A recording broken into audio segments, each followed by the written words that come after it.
Father Justin was first assigned as associate pastor of St. Josaphat Parish in Milwaukee, Wisconsin, but he would not remain there long.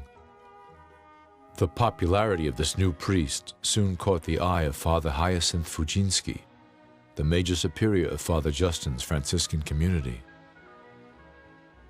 The career of this young priest would now be masterfully shaped by the zeal and passionate, far-reaching dreams of Father Hyacinth.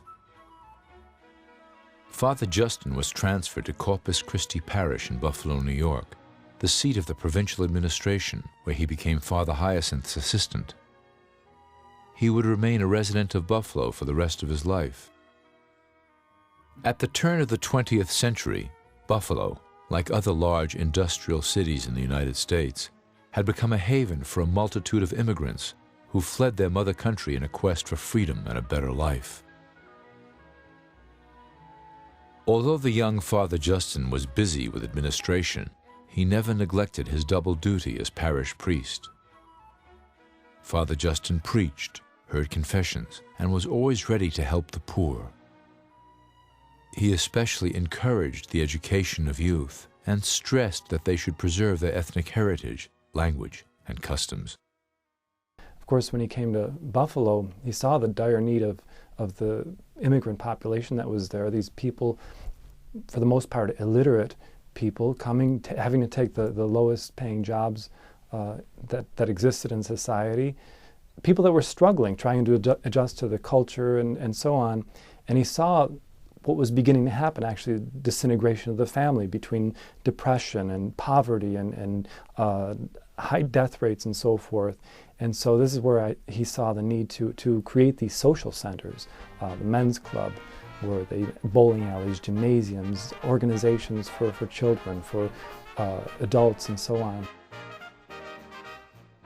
Father Justin did what he could for the youth of East Buffalo by conducting classes, organizing a literary circle, and even by writing plays that the young people would perform, giving children of immigrant parents a comfort and poise with the English language.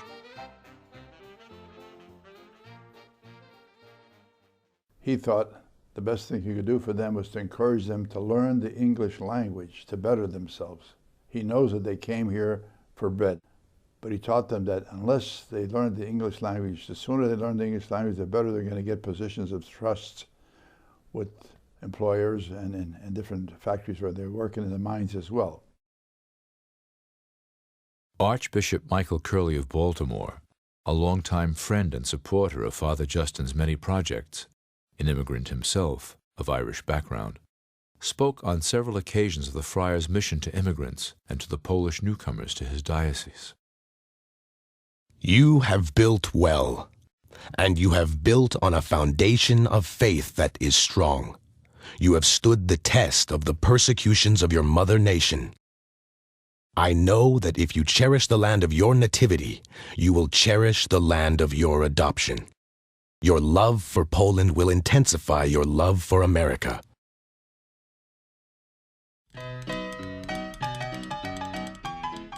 Later historians would glamorize the decade following the First World War with the pretentious title, the Roaring Twenties, as an unabashed era that sometimes exalted an uncontrollable exuberance for life. But the decade had a hidden side, an unglamorous side for the immigrant. They attended few parties, had no access to the stock market, and lived from hand to mouth in crowded ghettos and merciless factories.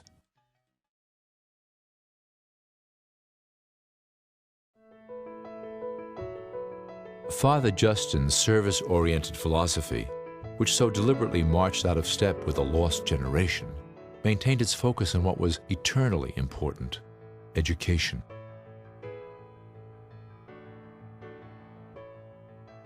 Education was the ladder leading out of the cycle of poverty, and once out, Father Justin stressed to the students that they should always give back to the community.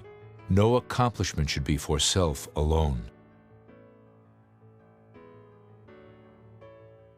It was his energy, his flourish of activity for good, that allowed the young priest to be more and more recognized by his Franciscan peers as a natural leader.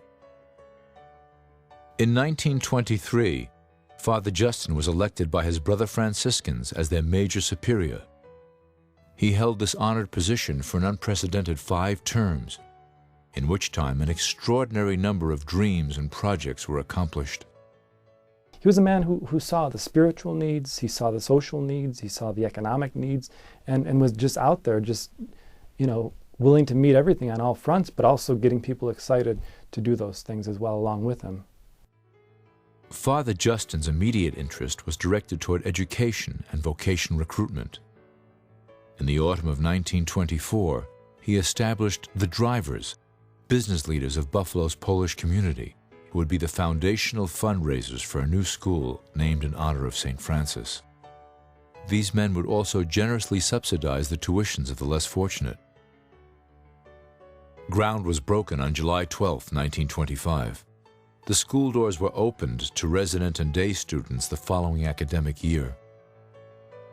In the same year, 1926, construction began on a seminary in the small town of Granby, Massachusetts, for the spiritual and educational formation of young men, aspiring to be Franciscan brothers and priests. Several hundred acres had been purchased many years earlier, and the friars themselves had progressively cleared the land while the money for the project was slowly being raised.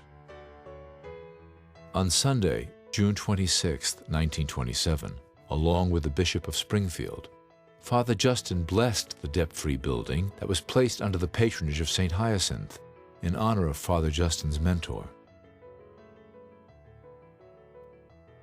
With progressive determination, the following year, in 1928, the province purchased the former country estate of Charles Carroll of Carrollton, the only Catholic to sign the Declaration of Independence in 1776. Father Benedict Chmielewski, a jovial and scholarly man who had already won awards for architecture, was asked to create a novitiate. This new structure, located west of Baltimore, is the first level of formation and education for a young man on his path toward becoming a Franciscan. This friary would become one of the order's most architecturally beautiful buildings.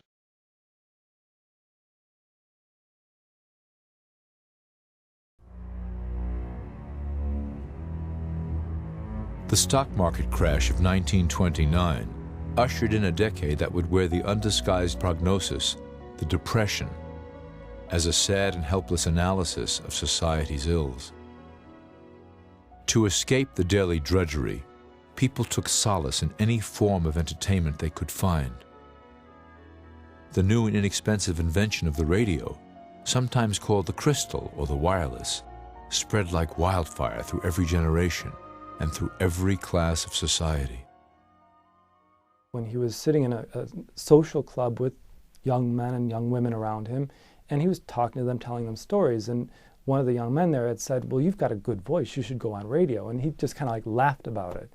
At the same time, there was a radio program that was going on, kind of a comedy program, husband and wife, who were always going through different problems and situations.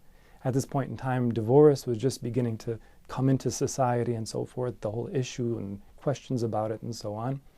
And the husband and wife said, well, maybe we should get a divorce. Well, let's ask Father Justin what he would say about it.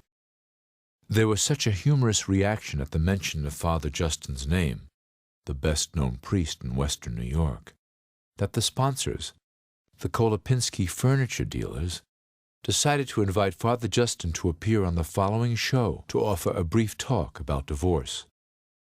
The results of his talks were unexpected and overwhelming. Thousands of listeners swamped the network with mail wanting to hear more of Father Justin's talks. The sponsor offered Father Justin a contract to speak at the end of each broadcast for the remainder of the season. Father Justin was quick to see his opportunity to spread the good news of Jesus Christ to numerous souls instantaneously through this modern means of communication. In December of 1931, Father Justin was determined to create a magazine of the airwaves. He named his program the Rosary Hour, symbolically linking listeners together in prayer as a living rosary. At a time when many Americans were standing in long bread lines, moving into Hoovervilles, slums, and shanties, The first broadcast of the national network of radio stations carried the voice of Father Justin throughout the northeastern United States and parts of Canada, and would eventually reach virtually every part of North America.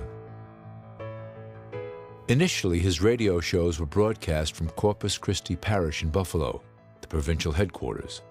Later, they would be broadcast from radio stations and parish halls, but mostly the chapel of St. Francis High School. Each program consisted of a wide range of topics, especially focusing on pertinent issues affecting families, alcoholism, adolescent behavior, and economic problems. For questions sent to him by the audience, Father Justin was prepared with a witty and succinct answer. The program ended with a gentle reminder that his radio audience could help the work of the church with their prayers and contributions.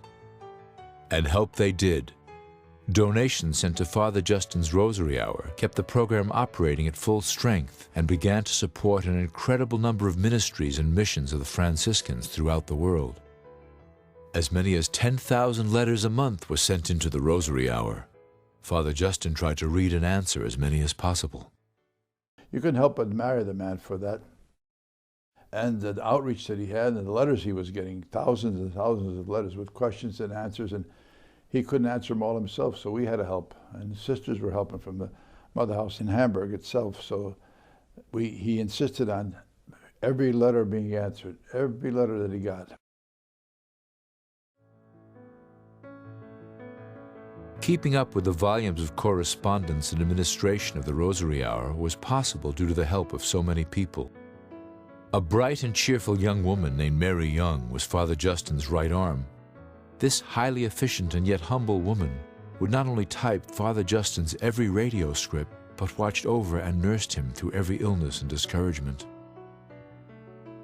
The enthusiastic Franciscan Sisters of St. Joseph, parish youth, and students of St. Francis High School also assisted with the opening and answering of letters and helped with countless other projects that maintained the smooth operation of each broadcast. Father Justin spent hours each week in preparations for his broadcasts.